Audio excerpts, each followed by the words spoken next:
김포에서 듣고 계신 장화정님 감사해요. 할아버지 이해 못하겠으면 여기서 나가세요. 지점장 박재우는 따갑게 60대 후반의 신우철을 몰아붙였다. 그때였다. 제가 도와드릴게요. 여기 서명란이고 여기 유의사항이에요. 천천히 사인하시면 돼요. 그때까지만 해도 소연은 자신이 상담해준 우철이 자신의 친아빠인 줄 꿈에도 몰랐는데 그 전에 잠깐 시청 전 구독과 좋아요 버튼 한번 누르고 더 많은 이야기를 전해보세요. 여러분의 이야기를 전하고 싶으면 지금 어디에서 영상을 보고 계신지 댓글로 남겨주세요. 다음 이야기 속에 반영하겠습니다. 그럼 편안한 시청하시고 오늘도 행복한 하루 되세요. 오후 2시 다온저축은행 강북지점의 영업홀은 평소와 다름없이 북적였습니다. 유리창 너머로 들어오는 겨울 햇살이 창구 번호판에 반사되어 차갑게 빛났죠. 한소연은 6번 창구에 앉아 소상공인 고객의 운전자금 대출 서류를 검토하고 있었습니다. 27살 인턴 출신으로 정식 직원이 된 지 이제 겨우 6달째였습니다. 서류 한 장 한 장을 넘길 때마다 그는 고객의 얼굴을 번갈아 보며 이해했는지 확인하는 습관이 있었습니다. 규정에 명시된 건 아니지만 소연에게 친절이란 단순히 웃는 얼굴을 보이는 것 이상이었습니다. 상대가 정말로 이해했는지 불안해하지 않는지를 확인하는 것까지가 친절의 범위라고 믿었죠. 그때였습니다. 옆 창구에서 목소리가 높아졌습니다. 지점장 박재훈의 목소리였죠. 45살의 박재훈은 키가 크고 말투가 또렷했으며 무엇보다 자신이 내뱉는 말의 무게를 과시하는 사람이었습니다. 소연은 고개를 들지 않으려 했지만 그의 말이 너무 또렷하게 들렸습니다. 본인이 이해 못하면 기계 쓰지 마세요. 창구 직원도 바쁜 사람들이에요. 소연은 고개를 들었습니다. 박재훈 앞에 60대 후반으로 보이는 남성이 서 있었습니다. 등이 약간 구부정했고 손은 서류를 쥐고 있었지만 그 손이 미세하게 떨리고 있었습니다. 남성은 고개를 숙인 채 뭐라 말하려다 입을 다물었습니다. 주변 대기 고객들의 시선이 모두 그쪽으로 쏠렸죠. 소연은 숨을 참았습니다. 규정상 자리 이탈은 금지였습니다. 특히 대출 상담 중에는 더욱 그랬습니다. 하지만 그 남성의 어깨가 움츠러드는 모습을 보는 순간 소연의 몸은 이미 의자에서 일어나 있었습니다. 잠깐만요. 소연은 자신의 고객에게 양해를 구하고 옆 창구로 다가갔습니다. 박재훈이 눈살을 찌푸렸습니다. 소연은 그 시선을 애써 외면하며 남성에게 다가가 조용히 물었습니다. 어르신, 무엇을 도와드릴까요? 남성은 고개를 들었습니다. 눈가에 주름이 깊었고 그 눈빛에는 무언가 견디고 있는 듯한 무게가 담겨 있었습니다. 그는 가늘게 대답했습니다. 자동이체 해지하려고요. 근데 기계가 잘 안 돼서요. 소연은 그가 손에 쥔 서류를 보았습니다. 이체 신청서와 자동이체 해지 신청서가 함께 들어 있었습니다. 글씨가 삐뚤삐뚤했습니다.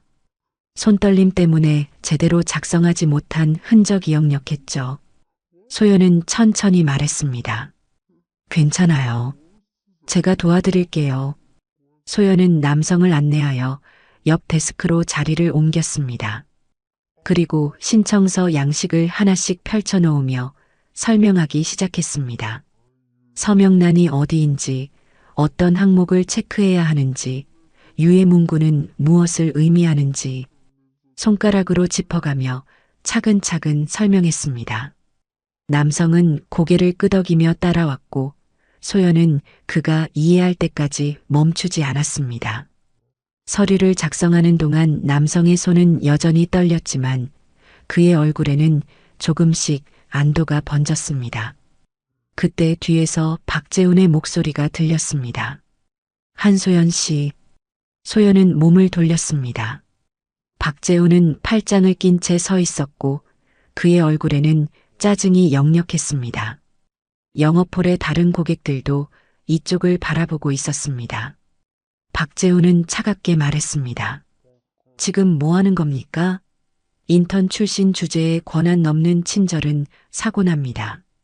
자기 창구로 돌아가세요. 소연의 얼굴이 달아올랐습니다. 공개적인 망신이었습니다. 주변의 시선이 따가웠습니다. 남성이 작은 목소리로 말했습니다.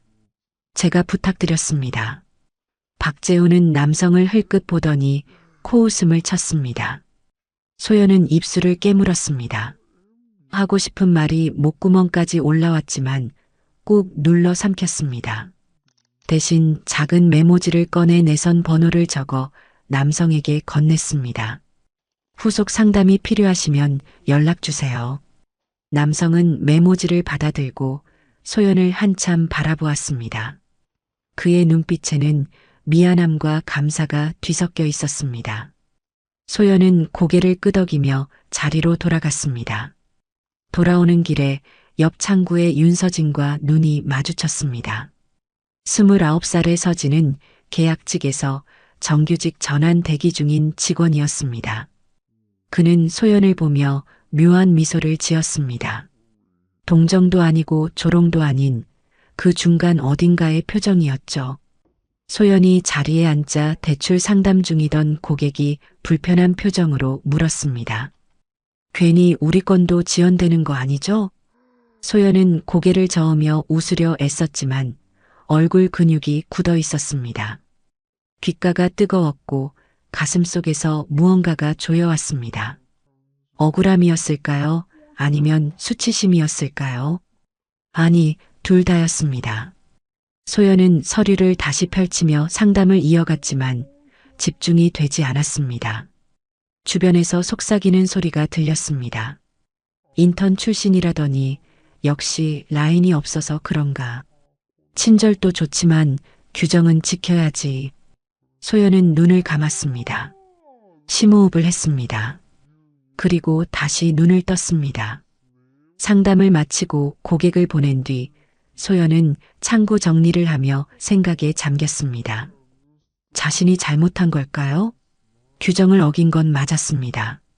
하지만 그 남성을 외면할 수는 없었습니다. 친절이 규정 위반이 되는 구조가 이상한 건지 아니면 자신이 이상한 건지 알 수 없었습니다. 오후 4시 윤서진이 팀장실로 들어가는 모습이 보였습니다.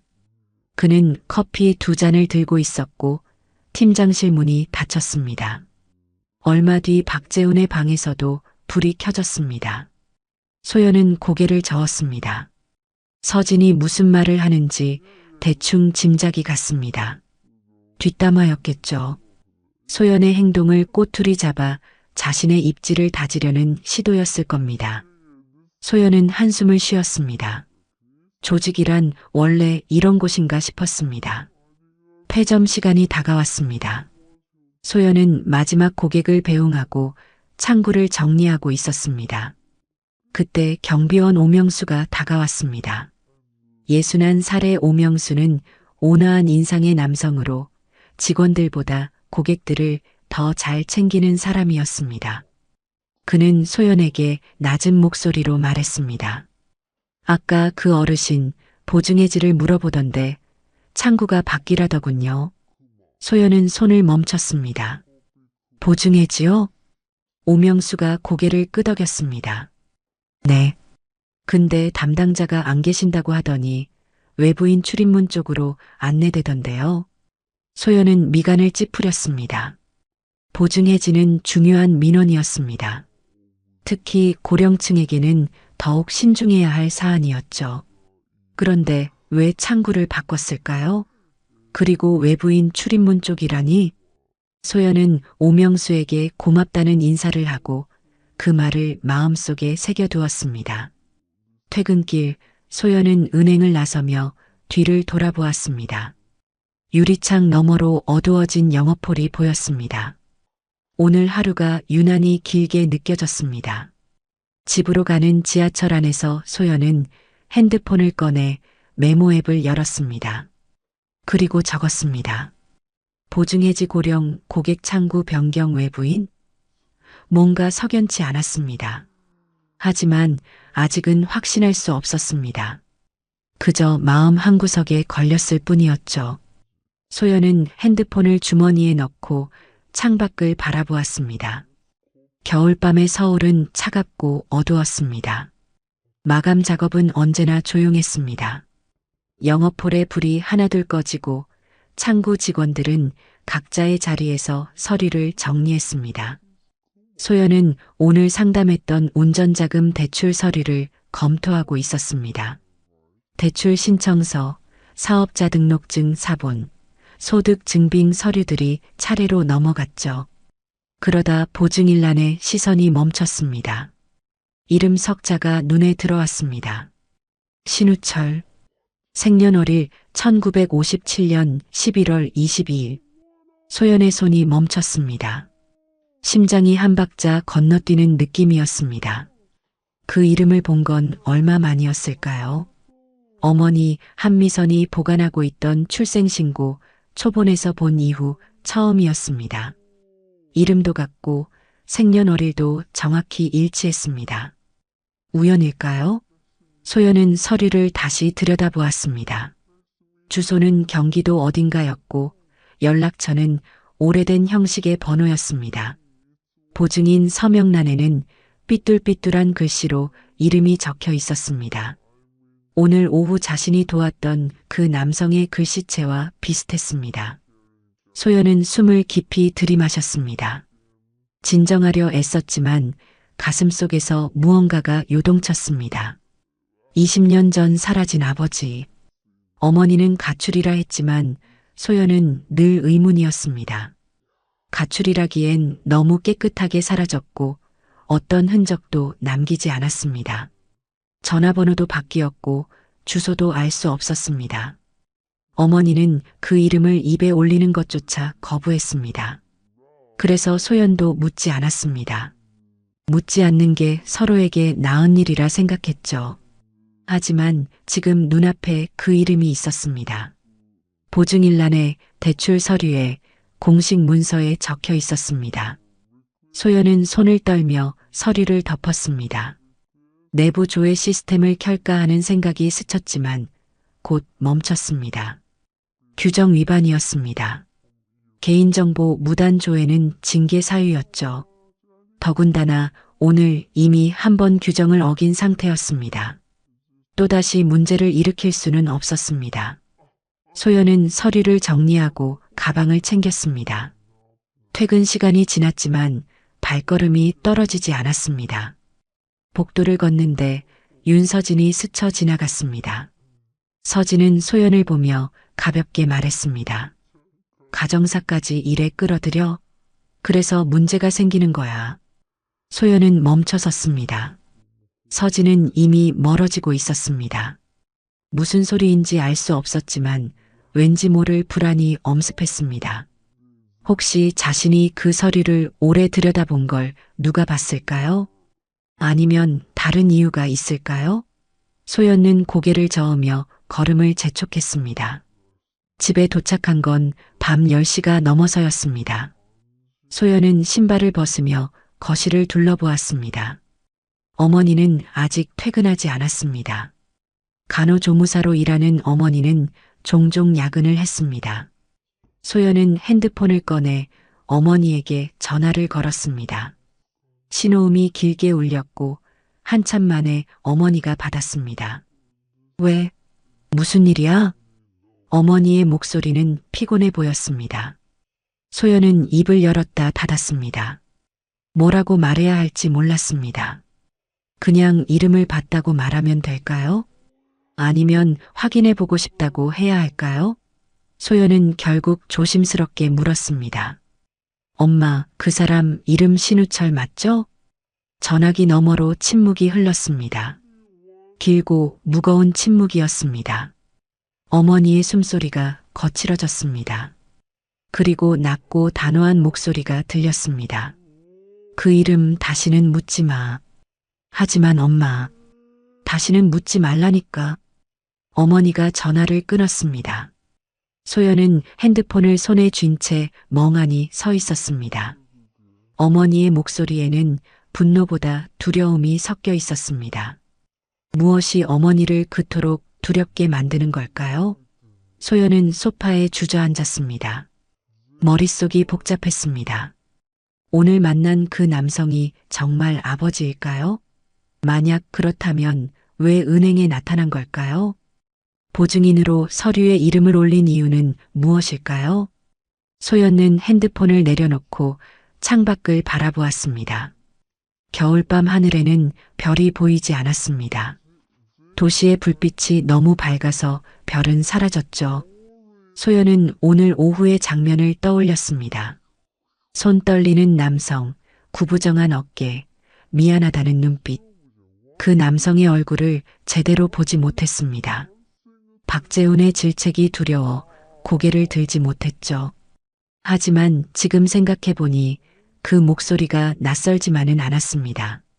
아주 오래전 어디선가 들었던 것 같은 희미한 기억 속의 목소리였습니다. 같은 시각 은행 밖 어딘가에서 신우철은 작은 고시원 방에 앉아 있었습니다. 손에는 구겨진 봉투가 들려 있었고 봉투 안에는 오래된 가족관계 증명서 사본이 들어 있었습니다. 우철은 봉투를 펼쳐 서류를 꺼냈습니다. 한미선, 한소연. 두 이름이 적혀 있었습니다. 우철은 소연이라는 이름을 손가락으로 천천히 따라 그었습니다. 27년. 참 긴 시간이었습니다. 딸은 이제 어른이 되었고 자신은 늙어버렸습니다. 우철은 서류를 다시 봉투에 넣고 작은 메모 조각을 꺼냈습니다. 메모에는 삐뚤삐뚤한 글씨로 적혀 있었습니다. 보증은 더. 해지 문의. 우철은 메모를 구겨 쥐었습니다. 오늘 은행에서 만난 그 젊은 직원이 딸이라는 걸 알았습니다. 목소리를 들은 순간 알았죠. 하지만 말을 걸 수 없었습니다. 자신은 돌아올 자격이 없는 사람이었습니다. 20년 전 가족을 버리고 떠난 사람이었습니다. 아니, 버린 게 아니라 지키려고 떠난 거라 믿고 싶었지만 결과는 같았습니다.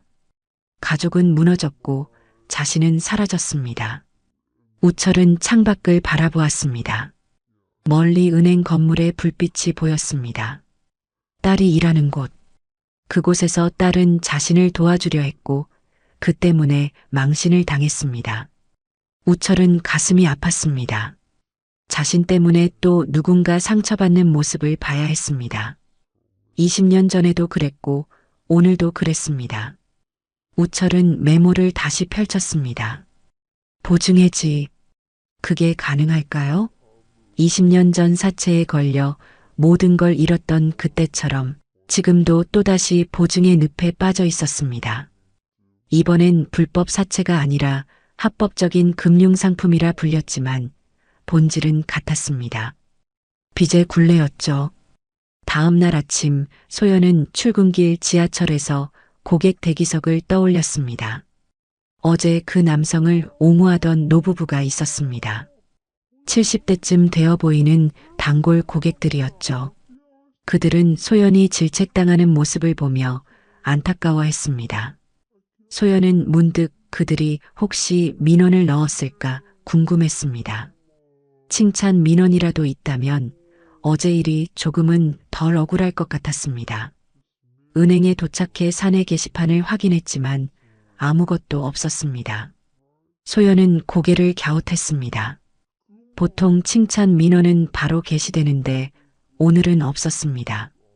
혹시 아예 민원이 들어오지 않은 걸까요? 소연은 고개를 저으며 자리에 앉았습니다.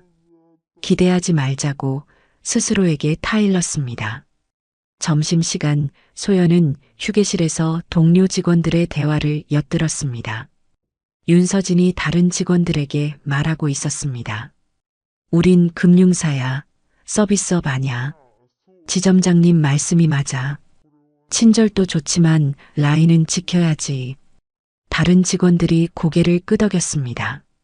소연은 샌드위치를 씹으며 그들의 대화를 들었습니다. 반박하고 싶었지만 입을 열지 않았습니다. 말해봤자 달라질 게 없었습니다.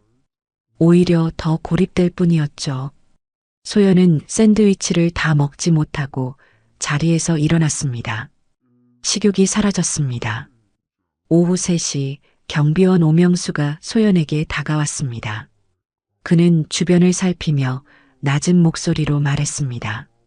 어제 그 어르신 보증해지 묻던 분 말이야. 창구가 브로커 출입문 쪽으로 안내됐더라고. 이상하지 않아? 소연은 고개를 들었습니다. 브로커요? 오명수가 고개를 끄덕였습니다. 응. 요즘 외부 사람들이 자주 드나들던데 자산관리 컨설턴트라더군. 근데 고령 고객들한테만 집중적으로 접근하는 것 같아. 소연은 미간을 찌푸렸습니다. 보증해지를 묻던 고객이 브로커에게 안내됐다는 게 이상했습니다. 보증해지는 은행 내부에서 처리해야 할 업무였습니다. 왜 외부 브로커가 개입하는 걸까요? 소연은 오명수에게 고맙다는 인사를 하고 자리로 돌아와 메모를 꺼냈습니다. 보증해지 고령 고객 브로커 개입? 무언가 연결되는 느낌이었습니다. 하지만 아직 확실하지 않았습니다. 퇴근 후 소연은 법률구조공단 홈페이지에 접속했습니다. 온라인 상담 예약을 잡았습니다. 상담 주제는 고령자 금융 보증 관련 권리 구제였습니다. 예약을 마치고 소연은 개인 노트의 키워드를 정리했습니다. 보증, 고령, 외부 브로커, 해지 방해. 뭔가 큰 그림이 그려지고 있었지만 아직 조각들이 흩어져 있었습니다. 소연은 노트를 덮고 창밖을 바라보았습니다. 밤하늘은 여전히 어두웠고 별은 보이지 않았습니다. 하지만 소연은 알고 있었습니다. 별은 사라진 게 아니라 단지 가려져 있을 뿐이라는 걸. 언젠가는 구름이 걷히고 별이 다시 빛날 거라는 걸. 소연은 그렇게 믿고 싶었습니다. 다음 날 아침 소연은 평소보다 일찍 출근했습니다. 어젯밤 잠을 설쳤지만 오히려 정신은 또렷했습니다. 영업홀에 들어서자마자 느껴지는 공기가 달랐습니다. 동료들의 시선이 묘했고 복도에서 마주친 직원들은 인사를 건네지 않았습니다. 소연은 자리에 앉아 컴퓨터를 켰습니다. 화면이 켜지기를 기다리는 동안 등 뒤에서 인기척이 느껴졌습니다. 한소연 씨, 지점장실로 오세요. 팀장의 목소리였습니다. 차갑고 간결했죠. 소연은 천천히 일어났습니다. 가슴이 두근거렸지만 걸음은 흔들리지 않았습니다. 지점장실 문을 두드리자 안에서 들어오라는 소리가 들렸습니다. 문을 열고 들어서니 박재훈이 책상 뒤에 앉아 있었습니다. 그의 얼굴에는 어떤 감정도 읽히지 않았습니다. 마치 기계처럼 냉정했죠. 앉으세요. 소연은 의자에 앉았습니다. 박재훈은 서류 한 장을 꺼내 소연 앞에 놓았습니다. 징계 통보서였습니다. 소연은 서류를 내려다보았습니다. 근신 2주 성과평가 C등급 예정. 사유는 고객정보 취급 태도 부적절, 업무 지시 불이행이었습니다. 소연은 서류를 읽으며 입술을 깨물었습니다. 부적절하다는 게 무엇을 의미하는 걸까요? 고객을 도운 것이 부적절하다는 건가요? 이해하셨죠? 박재훈의 목소리가 들렸습니다. 소연은 고개를 들었습니다. 제가 무엇을 잘못했는지 정확히 알고 싶습니다. 박재훈이 눈살을 찌푸렸습니다. 규정을 어겼잖아요. 상담 중 이탈, 타 직원 업무 간섭, 고객 서류 직접 기입 시도, 다 증거가 있어요. 고객 서류에 직접 기입한 적 없습니다. 저는 단지 설명했을 뿐이에요. CCTV에 다 나와 있어요. 소연은 숨을 멈췄습니다. CCTV? 어떤 각도로 찍혔길래 그렇게 보인 걸까요? 소연은 그날을 떠올렸습니다. 분명히 손가락으로 서명란을 짚어가며 설명했을 뿐 직접 작성하지 않았습니다. 하지만 각도에 따라서는 그렇게 보일 수도 있겠다는 생각이 들었습니다. 소연은 항변하고 싶었지만 박재훈의 표정을 보니 소용없다는 걸 알았습니다. 이미 결정된 일이었습니다. 서명하세요. 박재훈이 펜을 내밀었습니다. 소연은 펜을 받아들었습니다. 손이 떨렸지만 악물고 서명했습니다. 징계를 받아들인다는 의미가 아니라 일단 이 자리를 벗어나기 위해서였습니다. 소연은 서류를 돌려주고 자리에서 일어났습니다. 문을 나서는 순간 박재훈의 목소리가 뒤에서 들렸습니다. 앞으로 조심하세요. 인턴 출신이 여기까지 온 것도 운이 좋았던 거예요. 소연은 뒤돌아보지 않았습니다. 그 말에 반응하면 무너질 것 같았습니다. 복도를 걸어 나오는데 다리가 후들거렸습니다. 화장실로 들어가 세면대에 손을 짚고 심호흡을 했습니다. 거울 속 자신의 얼굴이 창백했습니다. 눈가가 붉어져 있었지만 눈물은 흐르지 않았습니다. 울면 안 됐습니다. 여기서 무너지면 모든 게 끝이었습니다. 자리로 돌아오니 컴퓨터 화면에 사내 메신저 알림이 떠 있었습니다. 단톡방에 새 메시지가 여러 개 올라와 있었습니다. 소연은 메신저를 열었습니다. 윤서진이 올린 메시지들이었습니다. 우린 금융사야. 서비스업 아냐. 지점장님 말씀대로 라인을 지켜야 해. 규정 무시하고 멋대로 행동하면 결국 이렇게 되는 거지. 다른 직원들의 공감 이모티콘이 줄줄이 달려 있었습니다. 소연은 메신저를 닫았습니다. 더 이상 보고 싶지 않았습니다. 가슴속에서 무언가가 타올랐습니다. 분노였을까요? 아니면 비참함이었을까요? 둘 다였습니다. 소연은 책상 서랍을 열어 개인 파일을 꺼냈습니다. 그동안 모아둔 상담 로그, 고객 만족도 점수, 칭찬 민원 접수 번호들이 들어 있었습니다. 소연은 이 자료들을 프린트해서 비상 폴더에 보관했습니다. 언젠가 필요할 날이 올 거라는 예감이 들었습니다. 점심시간이 되었지만 소연은 자리에서 일어나지 않았습니다. 식욕이 없었고 동료들과 마주치고 싶지 않았습니다. 대신 책상에 앉아 창밖을 바라보았습니다. 하늘은 잔뜩 흐려 있었고 곧 눈이 내릴 것 같았습니다. 소연은 문득 어제 만난 그 남성을 떠올렸습니다. 신우철, 혹시 정말 아버지일까요? 만약 그렇다면 그는 지금 어디에 있을까요? 보증해지는 제대로 처리되고 있을까요? 오후 2시쯤 경비원 오명수가 소연의 자리로 다가왔습니다. 그는 주변을 살피며 작은 종이 봉투를 건넸습니다. 이거 내가 필요할 것 같아서. 소연은 봉투를 받아 열었습니다. 안에는 근무일지 사본이 들어 있었습니다. 2월 3일 오후 2시 5분 신우철 씨 보증해지 문의. 담당자 교체 요청했으나 응대 거절. 외부인 출입문 쪽 이동 지시. 소연은 일지를 읽으며 눈을 크게 떴습니다. 이건 증거였습니다. 보증해지를 원했던 고객이 제대로 된 응대를 받지 못했다는 명백한 증거였죠. 왜 이걸 저한테? 오명수가 조용히 말했습니다. 난 오래 일했어. 이런 일들이 어떻게 돌아가는지 알아. 내가 잘못한 게 아니야. 그러니까 포기하지 마. 소연은 고개를 끄덕였습니다. 목이 메어 말이 나오지 않았습니다. 오명수는 소연의 어깨를 가볍게 두드리고 자리를 떠났습니다. 소연은 일지를 다시 읽었습니다. 응대 거절. 외부인 출입문 쪽 이동 지시. 누가 지시한 걸까요? 왜 보증해지를 막은 걸까요? 소연은 일지를 조심스럽게 폴더에 넣었습니다. 오후 4시 소연은 화장실 앞 복도를 지나가다 멈춰 섰습니다. 지점장실 근처에서 낯선 남자가 박재훈과 이야기하고 있었습니다. 남자는 40대 후반으로 보였고 정장을 깔끔하게 차려입고 있었습니다. 손에는 검은색 쇼핑백이 들려 있었습니다. 두 사람은 복도 끝에서 조용히 대화를 나누다가 남자가 쇼핑백을 박재훈에게 건넸습니다.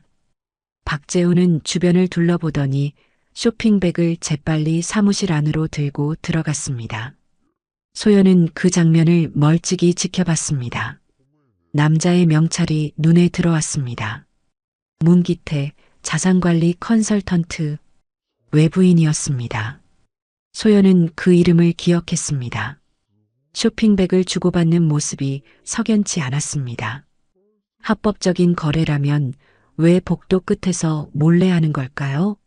소연은 빠르게 자리로 돌아와 메모를 꺼냈습니다. 문기태 외부 컨설턴트 쇼핑백 수수 박재훈. 퍼즐 조각이 하나 더 맞춰지는 느낌이었습니다. 퇴근 시간이 되자 소연은 조용히 짐을 챙겼습니다. 동료들은 소연을 거들떠보지도 않았습니다. 윤서진은 다른 직원들과 웃으며 이야기하고 있었고 소연이 지나가도 눈길 한 번 주지 않았습니다. 소연은 신경 쓰지 않으려 했지만 가슴 한구석이 서늘했습니다. 이게 조직이라는 곳의 민낯이었습니다. 누군가 넘어지면 함께 일어서 주는 게 아니라 더 밟고 올라서는 곳이었죠. 집으로 가는 길 소연은 핸드폰을 꺼내 신우철의 번호를 찾았습니다. 대출 서류에 적혀 있던 번호였습니다. 규정상 고객에게 개인적으로 연락하는 건 금지였지만 이미 징계를 받은 상황이었습니다. 더 잃을 게 없었습니다. 소연은 전화를 걸었습니다. 신호음이 길게 울렸지만 받지 않았습니다. 소연은 문자를 남겼습니다. 어르신 한소연입니다. 보증 관련해서 공적 절차를 도와드릴 수 있습니다. 연락 주세요. 문자를 보내고 나니 마음이 조금 가벼워졌습니다. 적어도 할 수 있는 일을 했다는 안도감이었습니다. 소연은 핸드폰을 주머니에 넣고 걸었습니다. 저녁거리는 붐볐고 사람들은 각자의 삶을 살고 있었습니다. 소연도 그들처럼 평범한 하루를 보내고 싶었습니다. 하지만 오늘은 그럴 수 없었습니다. 오늘은 벼랑 끝에 선 기분이었습니다. 밤 11시 소연은 침대에 누워 천장을 바라보았습니다. 잠이 오지 않았습니다. 머릿속에서 온갖 생각이 맴돌았습니다. 징계, CCTV, 쇼핑백, 보증해지, 신우철. 모든 게 연결되어 있는 것 같았지만 아직 명확하지 않았습니다. 소연은 눈을 감았습니다. 내일은 어떤 일이 기다리고 있을까요? 더 나빠질 수도 있고 아니면 반전이 있을 수도 있었습니다. 소연은 후자를 믿고 싶었습니다. 그래야 버틸 수 있었으니까요. 밤 11시 소연의 핸드폰이 울렸습니다. 어머니 한미선이었습니다. 소연은 놀라 전화를 받았습니다. 어머니가 먼저 전화를 거는 일은 드물었으니까요. 특히 이 시간에는 더욱 그랬습니다. 수화기 너머로 어머니의 한숨이 들렸습니다. 길고 깊은 한숨이었습니다. 소연아, 엄마가 할 말이 있어. 어머니의 목소리는 떨리고 있었습니다. 소연은 침대에서 일어나 앉았습니다. 가슴이 두근거렸습니다. 무슨 말을 들을지 알 것 같았지만 동시에 두려웠습니다. 어머니는 긴 침묵 끝에 입을 열었습니다. 내 아버지 얘기야. 2003년 내가 6살 때였어.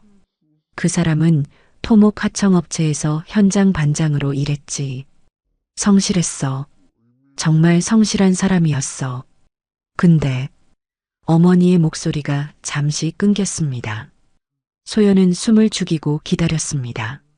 어머니가 다시 말을 이었습니다. 불법 사채에 걸렸어. 아니, 정확히는 보증에 걸린 거지. 동료가 급전이 필요하다고 해서 보증을 서줬대. 그게 덫이었어. 그 동료는 돈을 갚지 않았고 사채업자들이 우리 집으로 찾아왔어. 처음엔 협박만 했어. 그러다 점점 심해졌지. 내 아버지는 견딜 수 없었나 봐. 가족한테 피해가 갈까 봐. 소연은 눈을 감았습니다.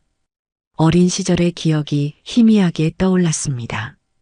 밤에 큰 소리로 다투는 부모님, 문 두드리는 소리, 어머니가 자신을 꼭 안고 숨죽이던 순간들.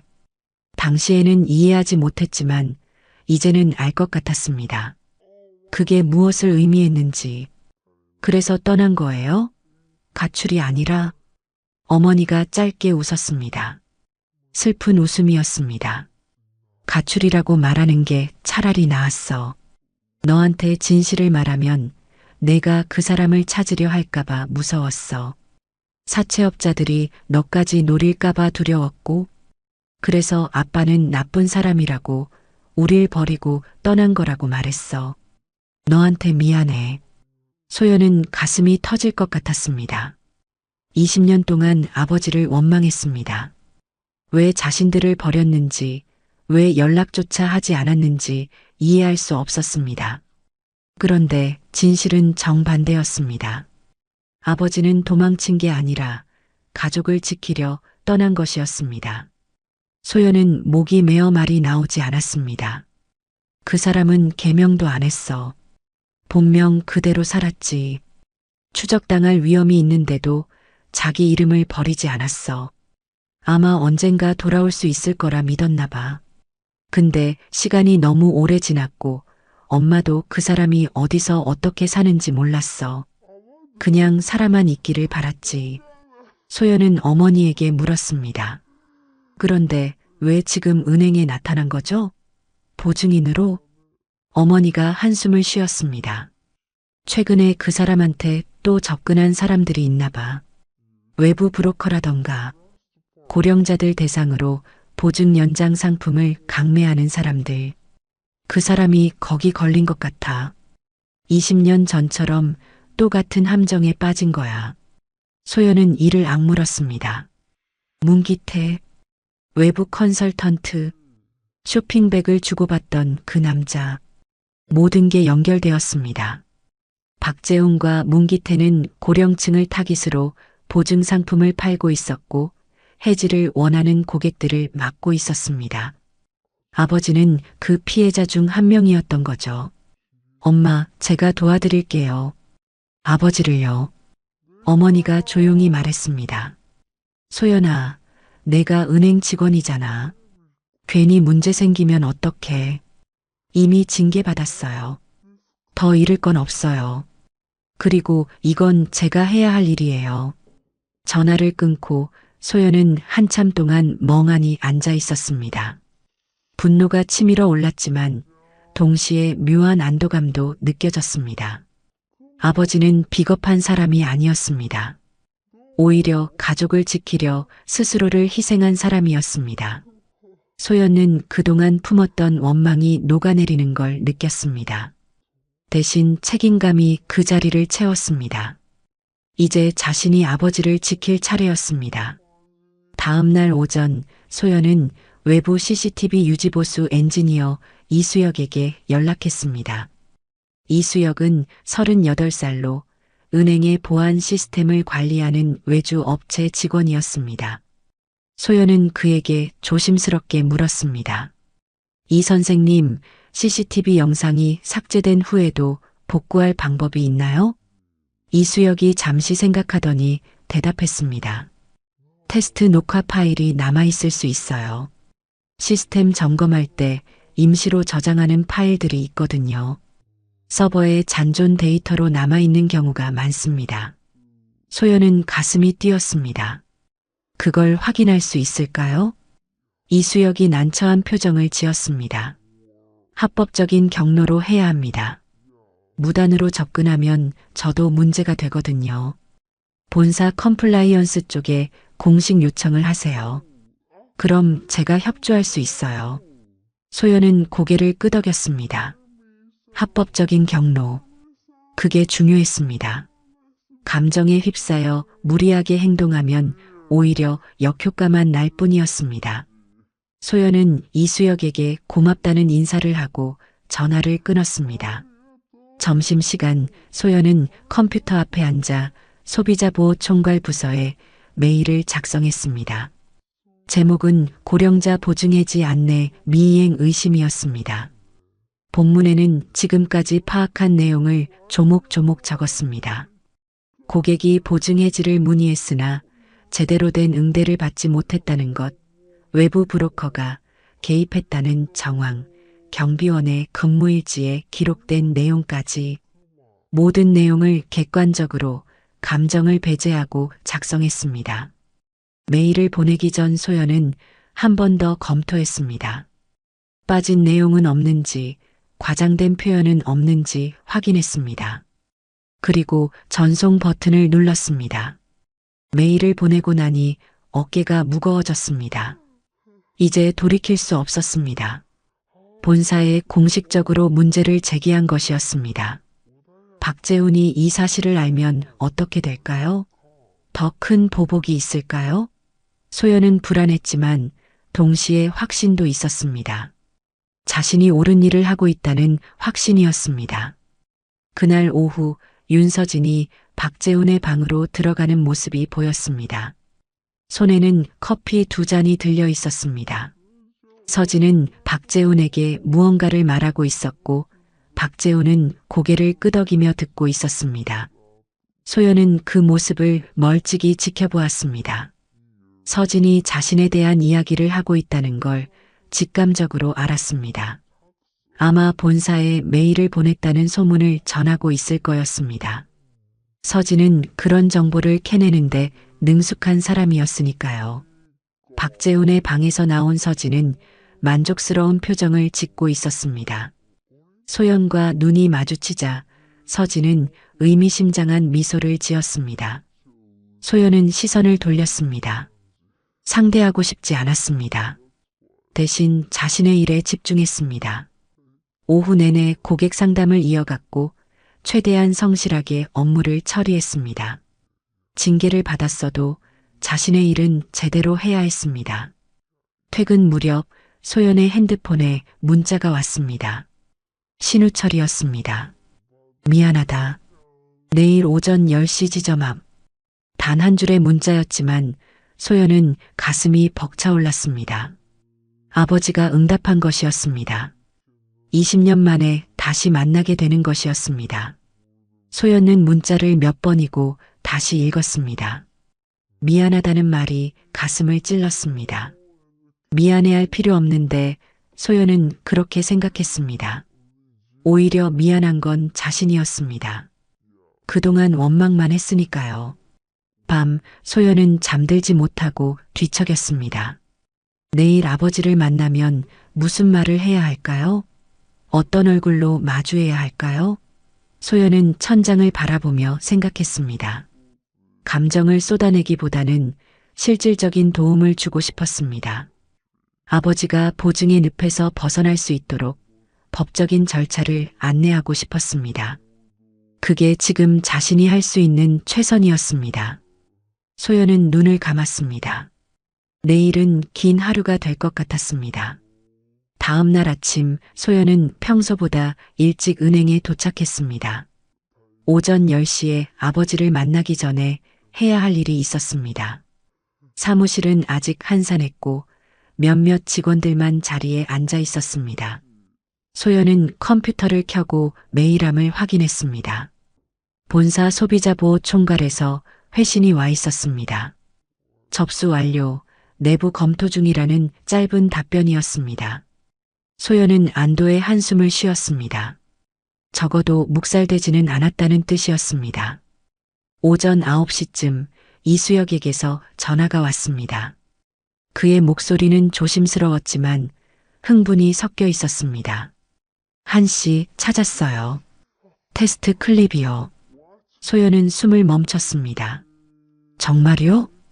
이수혁이 설명했습니다. 지난주 서버 점검하면서 남긴 임시 파일이에요. 보통은 자동 삭제되는데 이번엔 백업 폴더에 남아있더라고요. 박재훈 지점장이 외부인과 만나는 장면이 찍혀 있어요. 복도 끝에서 뭔가 주고받는 모습이요. 소연은 가슴이 두근거렸습니다. 음성도 녹음됐나요? 이수혁이 아쉬운 듯 대답했습니다. 음성은 불명확해요. 하지만 제스처는 명확합니다. 쇼핑백을 건네는 모습, 고개 끄덕이며 대화하는 모습, 주변을 경계하는 모습까지 다 나와요. 이건 분명히 뭔가 있다는 증거예요. 소연은 생각에 잠겼습니다. 영상만으로는 충분하지 않을 수도 있었습니다. 하지만 다른 증거들과 결합하면 의미가 달라질 것이었습니다. 경비원의 근무일지, 고객 상담 로그, 그리고 이 영상까지 퍼즐 조각들이 모이고 있었습니다. 이 선생님, 그 파일을 본사 컴플라이언스에 보고할 수 있을까요? 이수혁이 잠시 망설이더니 대답했습니다. 공식 요청이 들어오면 제출할 수 있어요. 제가 먼저 나서면 안 되지만 정식 절차를 밟으면 문제 없어요. 소연은 고맙다고 인사했습니다. 전화를 끊고 소연은 다시 본사에 추가 메일을 보냈습니다. 테스트 클립의 존재를 알렸고 담당 엔지니어의 연락처를 함께 적었습니다. 이번에는 좀 더 구체적인 증거를 제시할 수 있었습니다. 메일을 보내고 나니 시계를 봤습니다. 9시 40분. 이제 나가야 할 시간이었습니다. 소연은 자리에서 일어나 가방을 챙겼습니다. 팀장에게 개인 용무로 잠시 외출한다고 말하고 밖으로 나왔습니다. 은행 앞 버스 정류장 근처에 신우철이 서 있었습니다. 등이 구부정했고 낡은 점퍼를 입고 있었습니다. 소연은 천천히 다가갔습니다. 가까이 가자 우철이 고개를 들었습니다. 두 사람의 눈이 마주쳤습니다. 20년 만의 재회였습니다. 하지만 포옹도 눈물도 없었습니다. 우철은 그저 고개를 숙였고 소연은 조용히 말했습니다. 안녕하세요. 우철이 가늘게 대답했습니다. 그래 컸구나. 어색한 침묵이 흘렀습니다. 소연은 우철에게 근처 카페로 가자고 제안했습니다. 두 사람은 나란히 걸었지만 대화는 없었습니다. 카페에 들어가 구석 자리에 앉았습니다. 소연은 커피를 주문하고 우철은 따뜻한 차를 시켰습니다. 잠시 후 소연이 입을 열었습니다. 엄마한테 들었어요. 2003년 일. 우철이 고개를 숙였습니다. 미안하다. 소연은 고개를 저었습니다. 미안해하실 필요 없어요. 저도 오해했어요. 그동안 우철의 눈가가 붉어졌습니다. 하지만 눈물은 흘리지 않았습니다. 그는 주머니에서 구겨진 봉투를 꺼냈습니다. 안에는 가족관계 증명서와 메모가 들어 있었습니다. 소연은 메모를 읽었습니다. 보증은 더. 해지 문의. 소연은 우철을 바라보았습니다. 지금도 보증 문제가 있으신 거죠? 우철이 고개를 끄덕였습니다. 그리고 천천히 이야기를 시작했습니다. 몇 달 전 외부 컨설턴트라는 사람이 접근했다고 합니다. 문기태라는 이름의 남자였죠. 그는 고령층을 대상으로 안전한 금융상품이라며 보증 연장 패키지를 권유했습니다.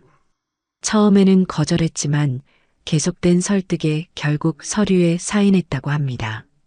나중에 알고 보니 그게 보증 계약이었고 해지하려고 했지만 은행에서 제대로 응대해주지 않았다고 했습니다. 창구 직원이 담당자가 없다고 하더라고. 그러더니 다른 곳으로 가라고 했어. 그래서 따라갔는데 거기서 그 남자를 다시 만났어. 문기태라는 사람. 그 사람이 해지는 어렵다고 오히려 연장하는 게 낫다고 설득하더라고. 소연은 주먹을 꽉 쥐었습니다. 박재훈과 문기태가 짜고 고령 고객들을 속이고 있었던 것이었습니다. 보증 해지를 원하는 고객을 브로커에게 돌려 다시 설득하게 만들고 수수료를 나눠 가지는 구조였습니다. 소연은 우철에게 말했습니다. 도와드릴게요. 제대로 된 절차로요. 우철이 소연을 바라보았습니다.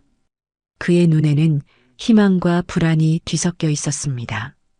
내가 괜찮겠니? 은행 직원인데. 소연은 단호하게 말했습니다. 괜찮아요. 이건 제가 해야 할 일이에요.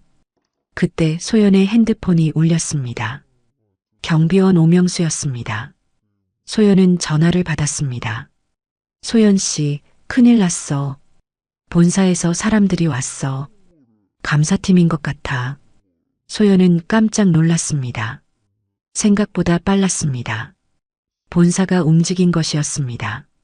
소연은 우철에게 잠깐 기다려달라고 하고 오명수에게 물었습니다. 지금 어떤 상황이에요? 오명수가 숨을 헐떡이며 말했습니다. 지점장실에 들어갔어. 서류들 다 가져가는 것 같아. 직원들도 다 긴장하고 있어. 소연은 전화를 끊고 우철에게 말했습니다. 지금 본사에서 감사가 시작됐어요. 증거들이 확인되고 있는 거예요. 우철이 놀란 표정을 지었습니다. 그게 무슨... 소연이 설명했습니다. 제가 본사에 보고했어요. 어르신뿐만 아니라 다른 고령 고객들도 같은 피해를 입었을 거예요. 이제 진실이 밝혀질 거예요. 우철은 소연을 오래 바라보았습니다. 그의 눈에서 눈물이 흘러내렸습니다. 이번에는 참지 않았습니다. 그는 떨리는 목소리로 말했습니다. 고맙다. 정말 고맙다. 소연도 눈시울이 뜨거워졌습니다. 하지만 눈물을 닦으며 말했습니다. 아직 끝난 게 아니에요. 지금부터 시작이에요. 소연은 우철과 함께 은행으로 돌아갔습니다. 영업홀은 술렁이고 있었습니다. 직원들은 수군거렸고 고객들은 무슨 일인지 궁금해했습니다. 소연은 우철을 안내하여 대기석에 앉게 했습니다. 그리고 컴플라이언스 팀이 있는 회의실로 향했습니다. 문을 두드리자 안에서 나오라는 소리가 들렸습니다. 회의실 안에는 정장을 입은 남자 2명이 앉아 있었습니다. 한 명은 50대 초반으로 보였고 다른 한 명은 40대 후반이었습니다. 50대 남자가 소연을 보며 물었습니다. 한소연 씨죠? 소연은 고개를 끄덕였습니다. 네, 맞습니다. 남자가 자신을 소개했습니다. 저는 다온금융지주 컴플라이언스 부사장 윤태식입니다. 귀하가 보낸 보고서를 검토했습니다. 소연은 긴장했지만 최대한 침착하게 대답했습니다. 감사합니다. 윤태식이 서류를 펼쳐 보이며 말했습니다. 경비원의 근무일지, 고객 상담 로그, 그리고 CCTV 테스트 클립까지 확인했습니다. 심각한 문제가 있는 것으로 판단됩니다.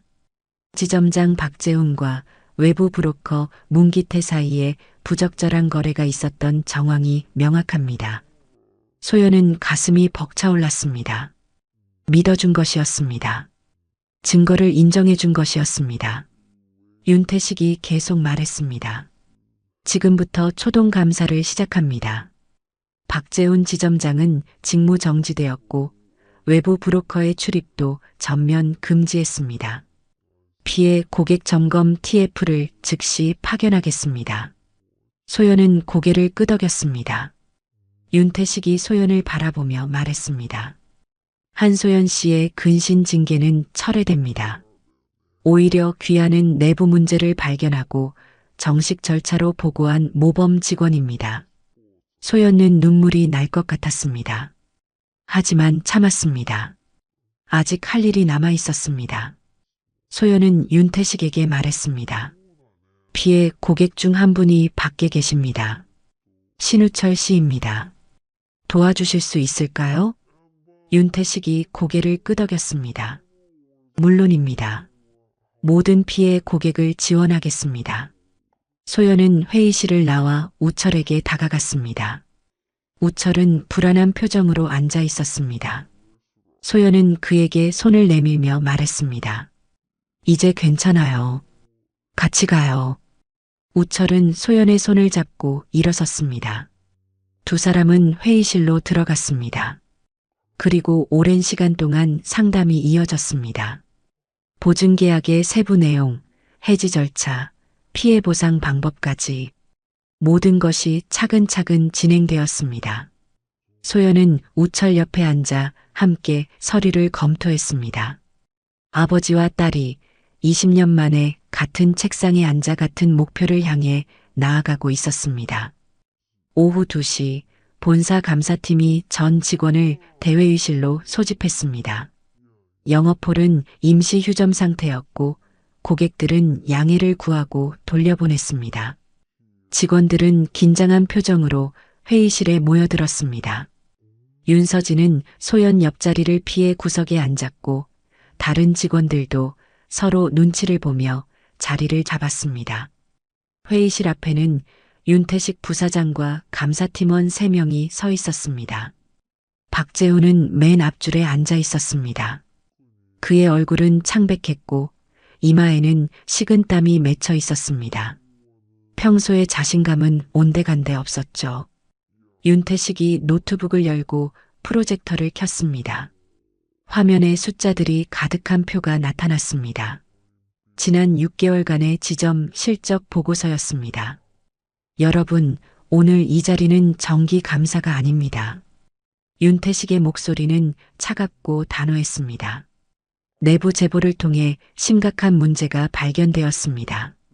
지점장 박재훈 씨가 보고한 실적 자료를 먼저 보시겠습니다. 화면이 넘어가며 그래프가 나타났습니다. 보증 연장 상품의 판매량이 지난 분기 대비 300% 증가했다는 내용이었습니다. 박재훈은 이 실적을 근거로 본부 승진 대상자로 추천받았다고 했습니다. 하지만 윤태식은 고개를 저으며 다음 화면을 띄웠습니다. 이제 실제 데이터를 보시죠. 새로운 화면에는 전혀 다른 숫자들이 나타났습니다.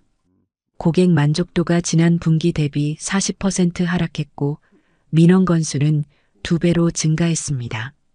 특히 65세 이상 고령 고객의 민원이 집중되어 있었습니다.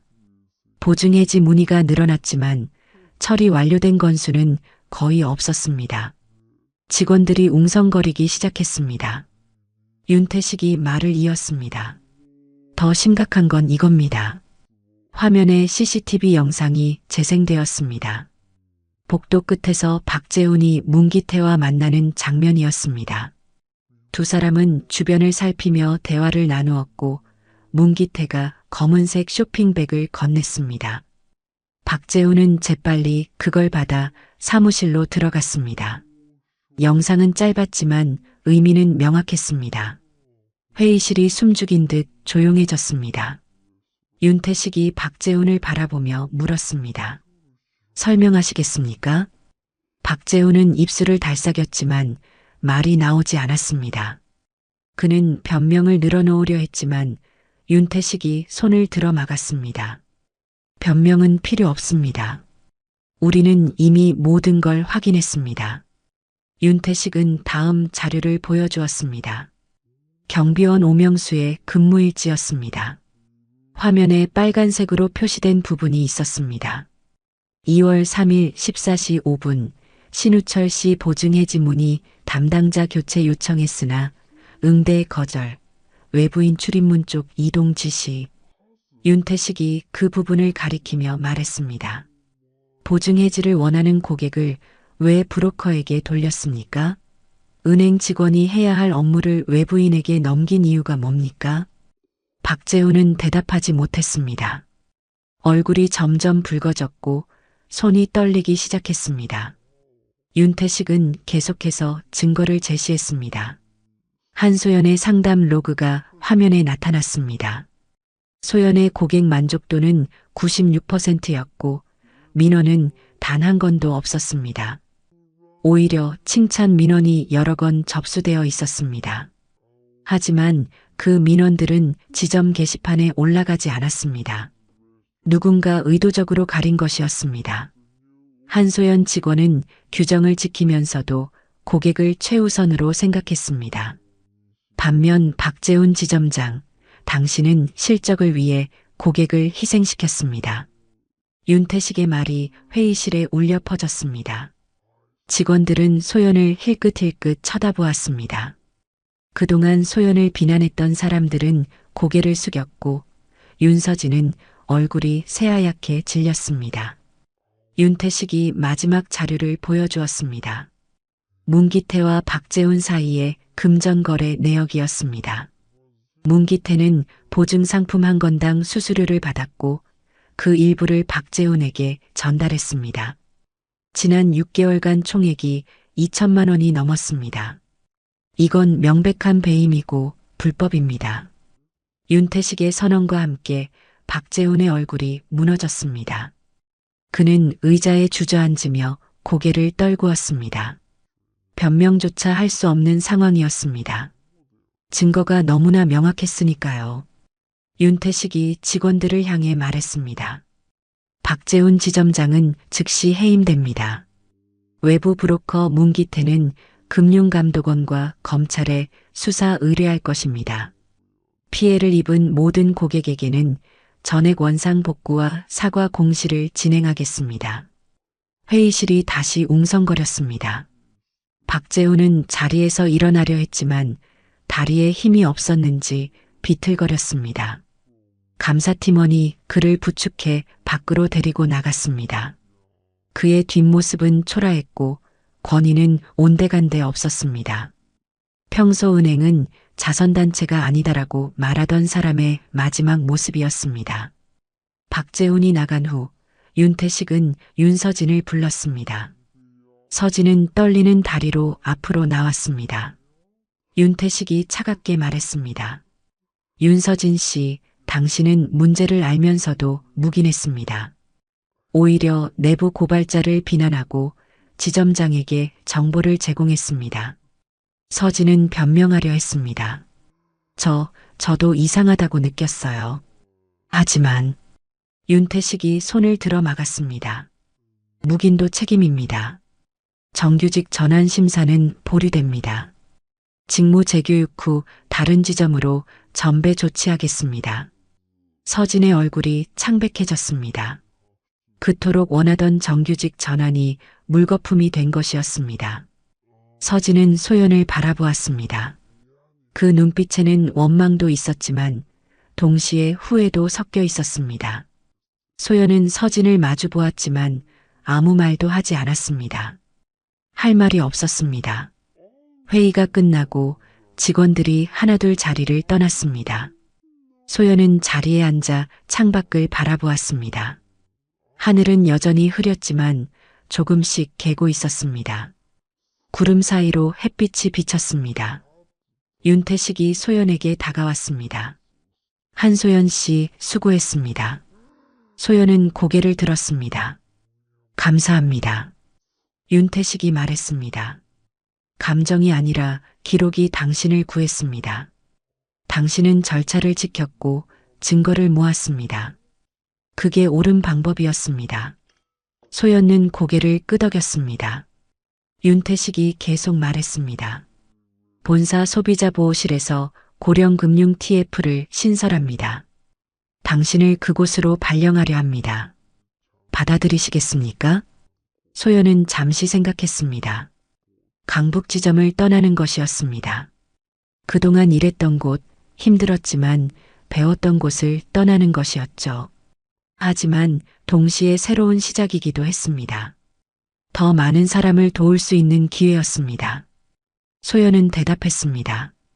받아들이겠습니다. 윤태식이 미소를 지었습니다. 처음으로 보는 그의 미소였습니다. 좋습니다. 다음 주부터 본사로 출근하세요. 윤태식이 떠나고 소연은 혼자 남았습니다. 회의실은 텅 비어 있었고 조용했습니다. 소연은 창밖을 다시 바라보았습니다.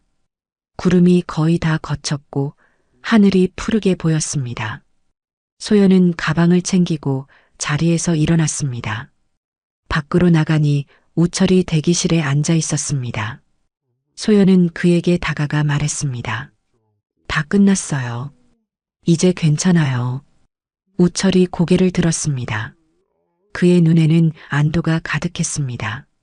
소연은 우철의 손을 잡았습니다. 20년 만에 다시 잡은 아버지의 손이었습니다. 그 손은 거칠었지만 따뜻했습니다.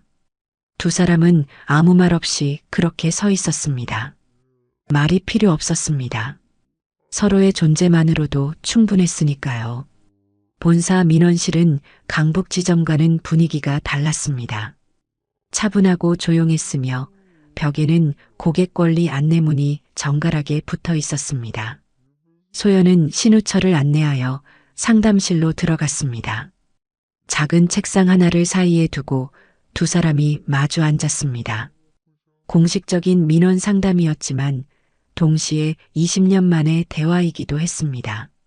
소연은 서류 파일을 펼쳐놓으며 천천히 말문을 열었습니다.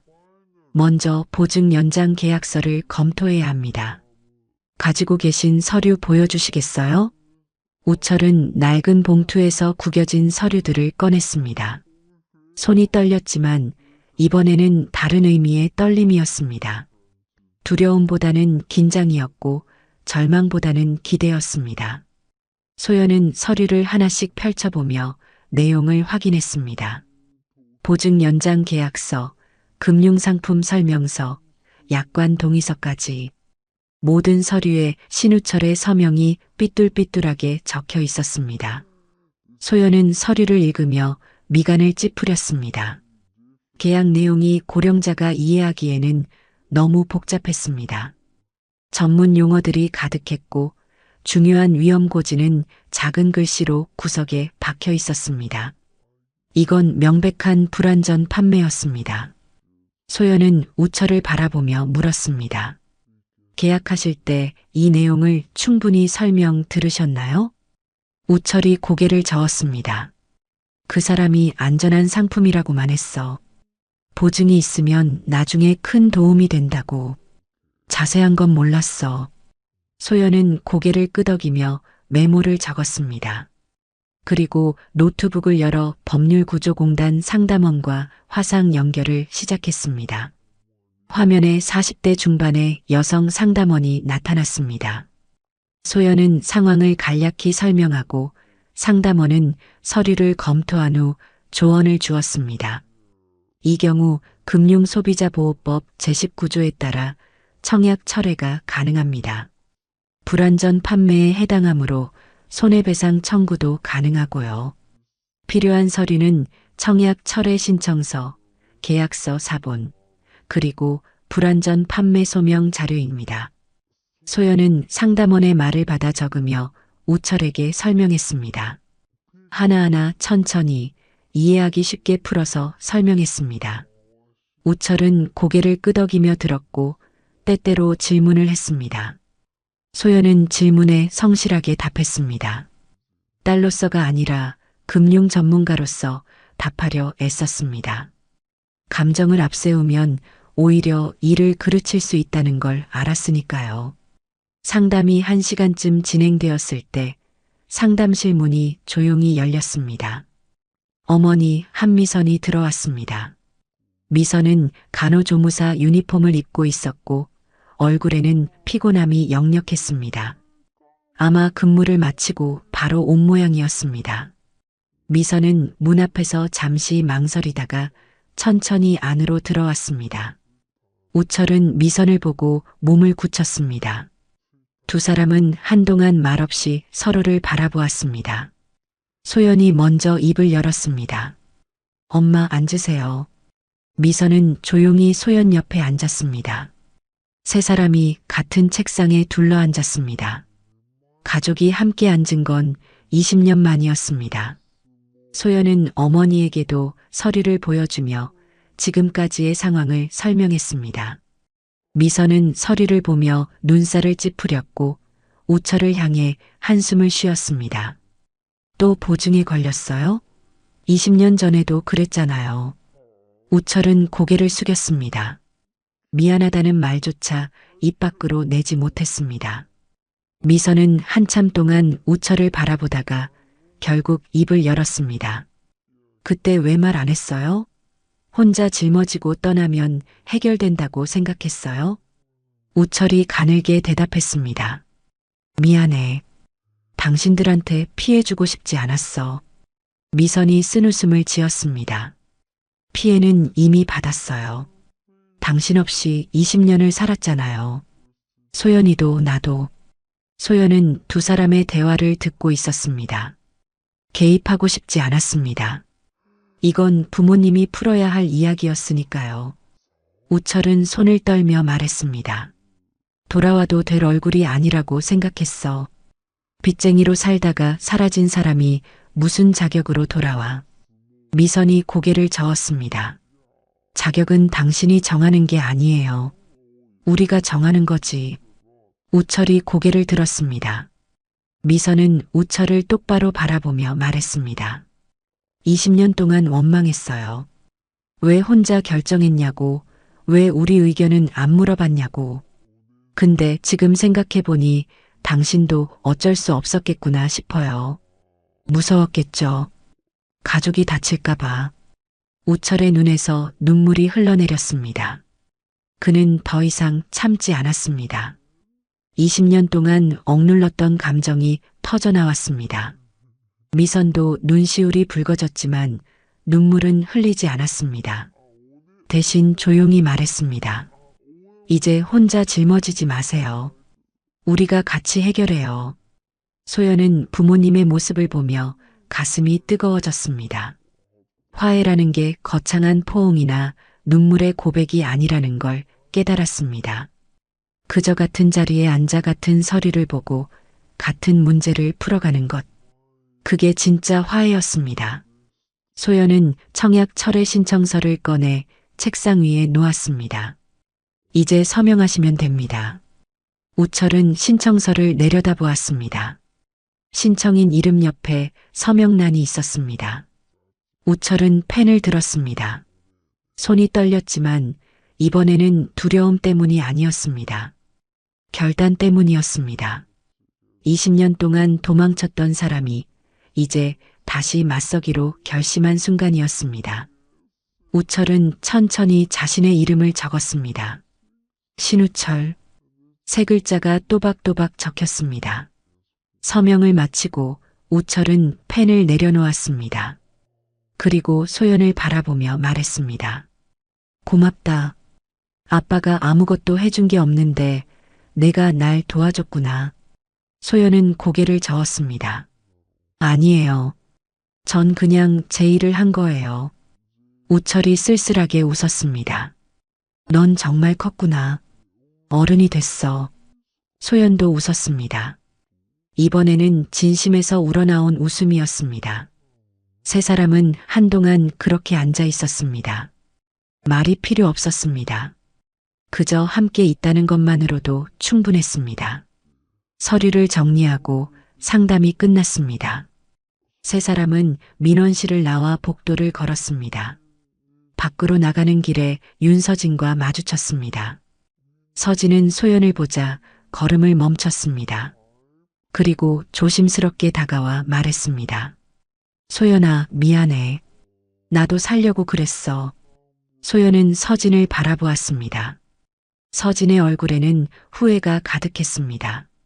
소연은 잠시 생각하다가 대답했습니다.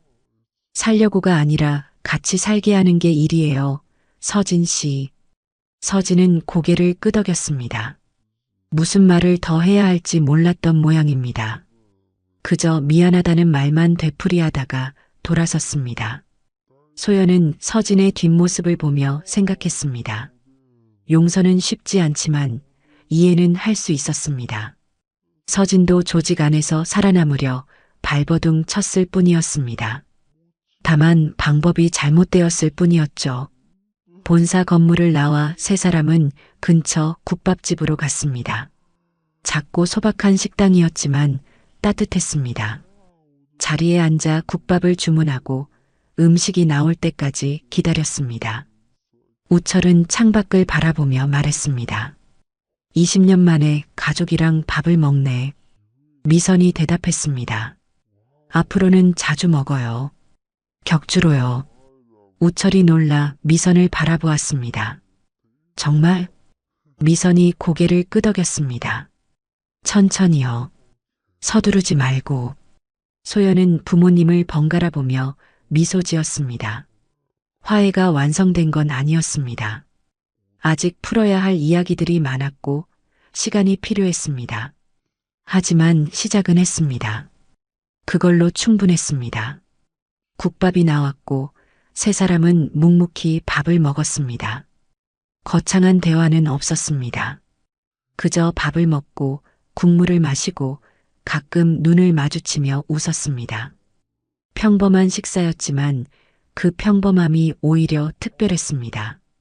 일상으로 돌아간다는 것, 그게 진짜 회복이었으니까요.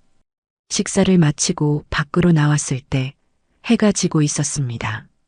하늘이 붉게 물들었고 겨울바람이 차갑게 불었습니다. 우철은 지하철역으로 향하며 말했습니다. 다음에 또 보자. 소연이 대답했습니다. 네, 아빠. 처음으로 아빠라고 불렀습니다. 우철은 걸음을 멈추고 소연을 바라보았습니다. 그리고 아무 말 없이 고개를 끄덕였습니다. 말하면 눈물이 날 것 같았나 봅니다. 우철은 재빨리 돌아서 걸어갔습니다. 소연과 미선은 그 뒷모습을 지켜보았습니다. 구부정했지만 전보다는 펴진 어깨였습니다. 미선이 소연의 손을 잡으며 말했습니다. 고생했어, 우리 딸. 소연은 어머니를 안았습니다. 거리 한복판이었지만 신경 쓰지 않았습니다. 두 사람은 한참을 그렇게 서 있었습니다.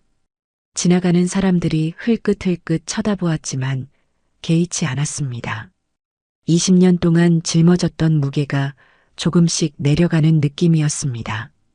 완전히 내려놓지는 못했지만 적어도 나눌 수 있게 되었습니다.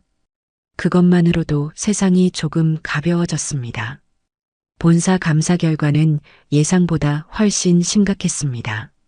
문기태 라인의 고령층 표적 보증 연장 사건은 단순히 강북 지점만의 문제가 아니었습니다. 전국 10여 개 지점에서 비슷한 수법이 발견되었고 피해 고객이 200명이 넘었습니다. 일부 계약서에서는 대리 서명 흔적까지 확인되었습니다. 고령 고객들이 제대로 이해하지 못한 채 서명했거나 아예 본인도 모르게 계약이 체결된 경우도 있었습니다. 박재우는 해임 처리되었고 퇴직금도 전액 몰수되었습니다. 그는 배임과 업무상 횡령 혐의로 검찰에 송치되었습니다. 문기태는 금융감독원과 검찰의 동시 조사를 받게 되었고 그가 운영하던 자산관리 컨설팅 회사도 폐쇄 조치되었습니다.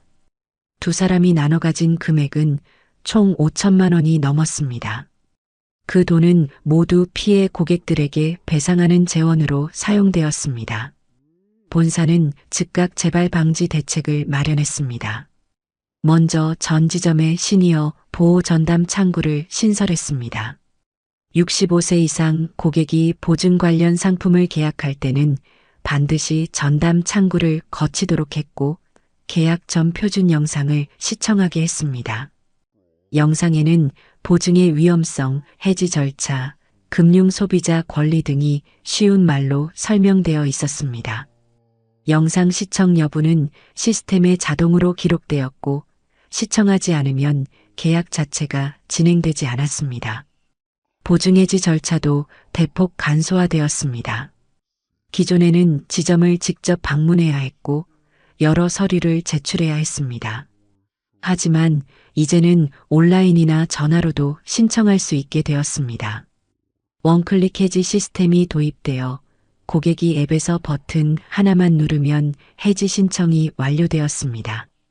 처리 기간도 기존 2주에서 3일로 단축되었습니다. 외부인 출입 관리도 강화되었습니다. 모든 외부인은 출입 시 신원을 스캔해야 했고 영업홀 내 모든 동선이 CCTV로 녹화되었습니다. 브로커나 컨설턴트가 고객과 직접 접촉하는 것은 전면 금지되었고 위반 시 즉시 출입이 차단되었습니다. 경비원과 외주 인력의 근무일지도 내부 통제 시스템에 편입되었습니다. 감사팀과 소비자보호실이 실시간으로 일지를 열람할 수 있게 되었고 이상 징후가 포착되면 즉시 조사에 착수하도록 했습니다. 오명수 경비원은 이 모든 변화의 상징이 되었습니다. 그는 근속 포상을 받았고 회사에서 건강검진을 지원받았습니다. 본사는 그를 선한 의인으로 선정하여 전 직원 앞에서 표창했습니다. 오명수는 수줍게 웃으며 말했습니다. 그냥 제 일을 했을 뿐인데요.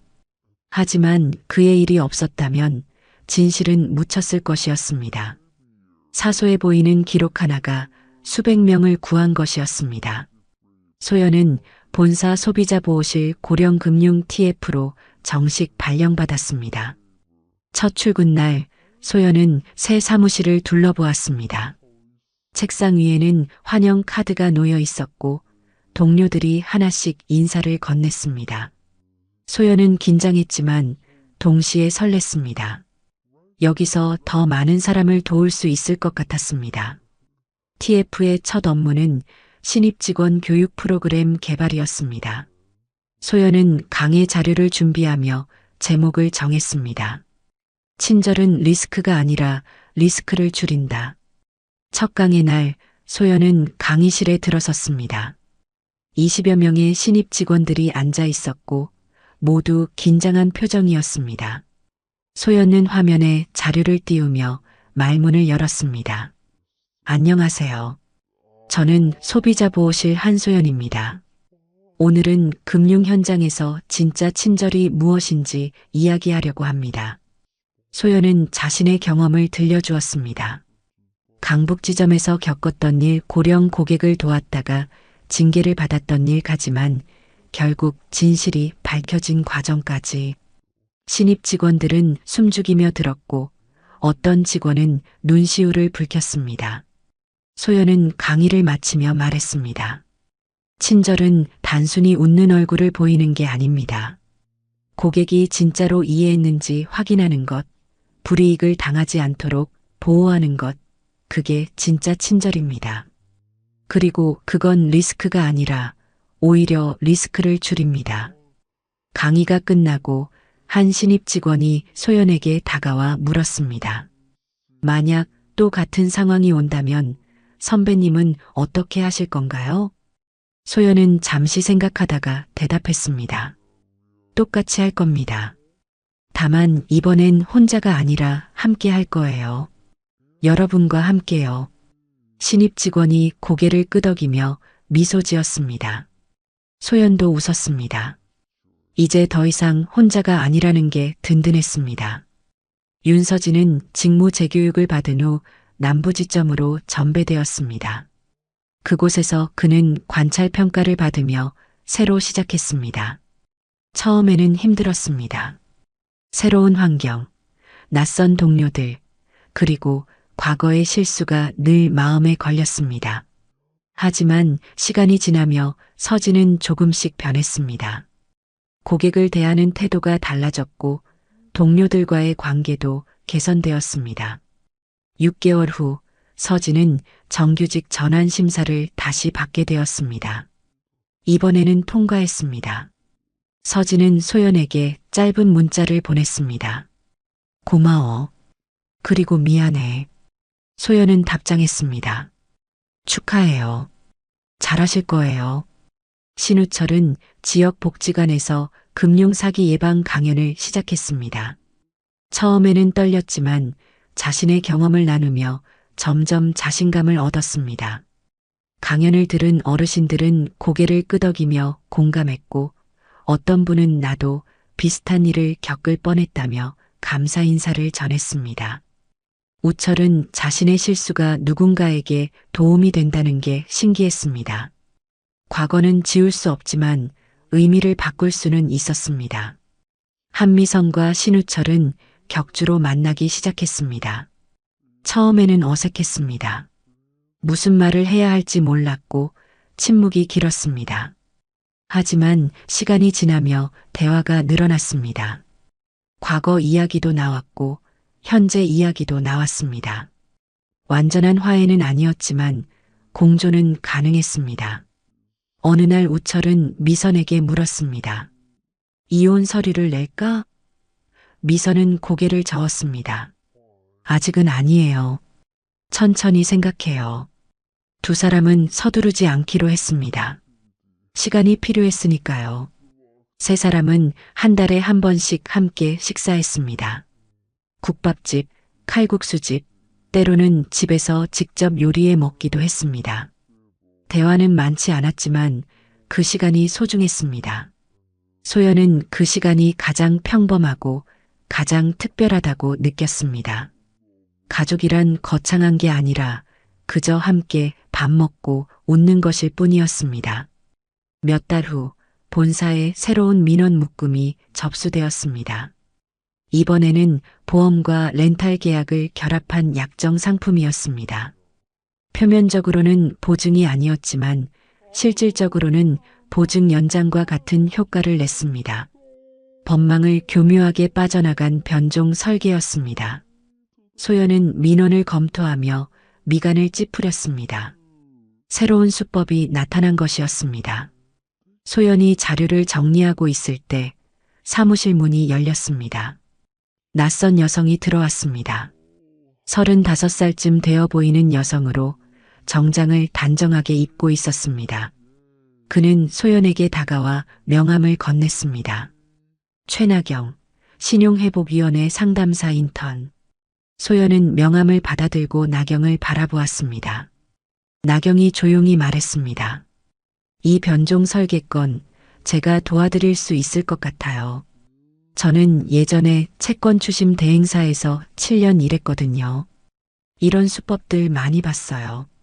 소연은 나경의 눈빛을 보았습니다. 그 눈에는 결단과 후회가 뒤섞여 있었습니다. 소연은 직감적으로 알았습니다. 이 사람도 자신과 비슷한 길을 걸어온 사람이라는 걸. 소연은 나경에게 자리를 권했습니다. 앉으세요. 이야기 나눠요. 두 사람은 책상에 마주 앉아 자료를 펼쳤습니다. 새로운 싸움이 시작되는 순간이었습니다. 하지만 소연은 두렵지 않았습니다. 이번에는 혼자가 아니었으니까요. 나경이 있었고 TF 동료들이 있었고 시스템이 있었습니다. 소연은 자료를 넘기며 생각했습니다. 세상은 아직 불완전했지만 조금씩 나아지고 있었습니다. 한 사람의 용기가 제도를 바꿨고 제도가 다시 사람을 지켰습니다. 완벽하지는 않았지만 나아지고 있었습니다. 창밖으로 봄 햇살이 들어왔습니다. 겨울이 지나고 봄이 온 것이었습니다. 소연은 창밖을 바라보며 미소 지었습니다. 앞으로도 힘든 일이 많을 것이었습니다. 새로운 수법들이 나타날 것이고 새로운 싸움이 시작될 것이었습니다. 하지만 소연은 준비되어 있었습니다. 친절은 약함이 아니라 강함이었고 기록은 무기였으며 연대는 힘이었습니다. 소연은 다시 자료로 시선을 돌렸습니다. 할 일이 많았습니다. 하지만 그 일이 의미 있다는 걸 알았습니다. 그걸로 충분했습니다.